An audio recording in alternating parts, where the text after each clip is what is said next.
You have a lot of value to this project, and one of them is in the connections to the sort of progressive activist left side of the political spectrum communities. And I was just thinking we're 2.5 years, 3.5 years now away from the summer of 2020. Like there's been a lot of things that have happened between 2020 and now, including a different presidential administration and different economic situations and different social issues that have emerged. So where we are now, what do you think? We certainly saw the summer of 2020 as very escalatory. There was a lot of stuff that ramped up very quickly and got very intense, and in some cases, there was deadly violence. Where do you think we are now in terms of the flashpoints around the activist community? Because there are some folks that might think, well, that was all then, things are different now.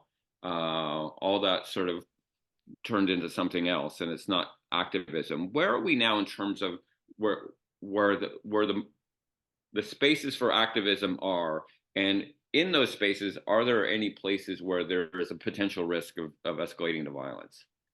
That's a big question, but I'm trying to get a sense. Was But like I'm like that felt like three questions at once. yeah, So it's to a lot. There's a lot. start with where we are as an activist community, like to break it down.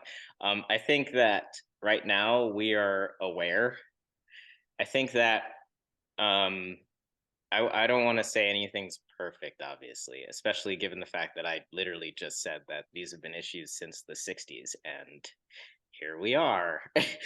Me being like 27, still dealing with these issues. So I'm like, I think as an activist community, we're at a place though where a lot of people who would be very resistant to the phrase Black Lives Matter, or very resistant to police reform, or the idea of whatever structures that they have not being great, even though the issues with those structures maybe don't directly affect them. We're at a place where people are in a position where they're willing to open their minds to the fact that, like, yo, people of color, trans people, homeless people, they get treated differently by these, like, structures that are that for, like, the hegemony, which is usually like, white people, keep you safe. They don't, keep everybody safe. And people are more open minded and open to hearing that right now, which I think is a big deal. And so, even though like it's not perfect, I do think that between like me growing up and people being confident enough to say they don't see color to my face, that was definitely a 2000s, early 90s thing. White people felt accomplished by not seeing color. And like, yeah, like, no, obviously we have taken several strides past that and know that that's now toxic. Um, so yeah, we have improved. And I think that that's where we're at a place where we can be like, hey, that's unfair. And I don't need to like have, 70,000 people trying to explain to me how this is unfair. I could just see it and be like, no, like that's unfair.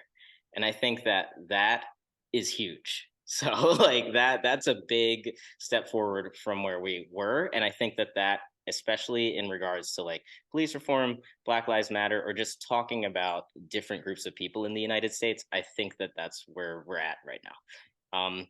In terms of, I guess, the um, specific type of situation that caused, I guess, the George Floyd I definitely think that the pandemic, people not having to work as much, um, and people just having more time on their hands, first of all, to notice bad things that are happening. I mean, as we knew, crime went up, domestic violence went up. Um, Everything I think that was bad or like violent interpersonally between people went up during the pandemic. And I think that people were just more aware and also more frustrated, and also had more time to then go out and, protest or express that frustration. So when we talk about people regressing in terms of 2020 to now, I don't necessarily see it as much of a regression. I think it's more of a correction. It's more like, all right, we're back to work. There's no pandemic. There are larger global issues happening now, I think, for people than just that one thing locally. And so I think that where we are now, I think this is normal world. We're back to normal, how people prioritize these issues. And I do think that like yeah, it's not a very sexy issue unless there is something very big and very tragic that happens.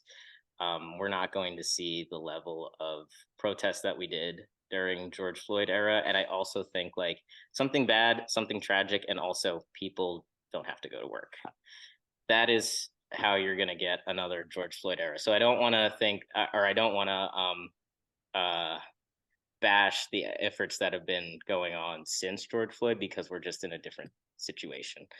In terms of what we can do going forward, I think because everybody is so primed to be having these conversations, even if they disagree, they are aware that Black Lives Matter is, even if you're an All Lives Matter person, that's still acknowledging the fact that we're in the Black Lives Matter conversation era as a response. So it's like, even though there are people who disagree, everybody is kind of engaging on the topic of like where we're at now. People aren't, even though people say like, you know, we're going back to the 60s or whatever, people aren't in the 60s. We're talking about things that are contextually pretty recent and pretty current. So I think that in terms of where we will go protest wise from here, given the fact that people are at work and given the fact that nothing like we don't want tragedies to happen to galvanize people, I think that what's important is people being consistent and yeah, applying like consistent, steady pressure, sort of in the ways that myself and people who work in these spheres do. Just continue working in the time that you have on these issues. Don't wait for there to be a cataclysm and for people to be burning stuff and marching. Just, you know, whatever power you have, change whatever you can with it. Yeah, that's great. I mean, it's really important to understand context. And 2020 was a different world. I mean, it was a dramatically different world. You know, we had Trump, we had COVID, we had all the uncertainty, we had, you know, a new era of social media. I mean, we can't, it's like lightning in a bottle. You're not going to have all those things aligned. Hopefully not. Hopefully not. And that's the thing. Hopefully not, which is why it's so important to just go to work every day and work on these things, not wait until it's like, you know, a situation where Yeah. like people want to burn things and people want to do things Yeah. that are crazy. And that's it's like that's everybody's responsibility, not just people who like, you know, are the moderates. Like the people who are crazy and want change, like their crazy behavior will be an impediment to the change that they want. So yeah, just being consistent, applying steady pressure, and doing a little bit every day in the way that you can.